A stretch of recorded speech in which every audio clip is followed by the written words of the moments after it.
Sheet Metal Training, Section 3.12, a walkthrough of the Reinforcement Angles Setup page. Once in the data file, select the Reinforcement Angles button.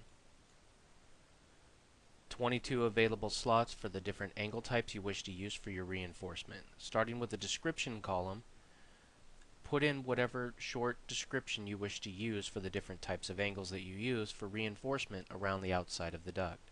Your scrap percentage is going to be the amount of scrap you wish to include per foot.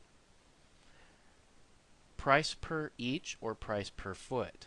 Some angles are priced on a price per each, as in just a simple purchase price. So if I were to put in $20, I would charge $20 per angle. A price per foot is going to be the cost per foot of the angle to be used, so 65 cents a foot rather than a $20. Some companies use a setup charge.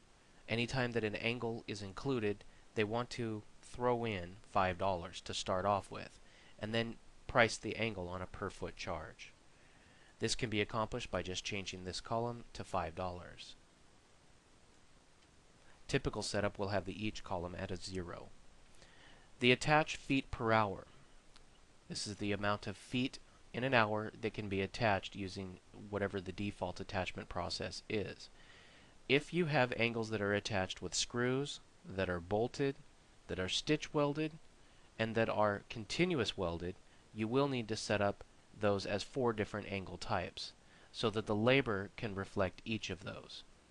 The attached labor each is the amount of time that it would take to align the angle and clamp it down. That's not going to change on the length of the angle, so that is not included in the feet per hour. Fabrication feet per hour, if you're making your own angle, you can put in a fabrication feet per hour. And then fab labor each. This is a small amount of labor to use. No matter the length of the angle, it will always use this same labor factor. So you could use it as a cut labor. And then pounds per lineal foot. If you wish to include some additional weight to the job for the angles around the outside of the duct, you can put in a pounds per lineal foot. To help set up the page, if you are required to copy an angle and modify the description, you can accomplish this by clicking on the code on the left-hand side of the screen and then modifying the description. We'll start by copying code number 1 by clicking on the code number, selecting the copy option from the pop-up, and then picking the line at which you want to place this. You can then modify your description, material price, and then labor hours for this item.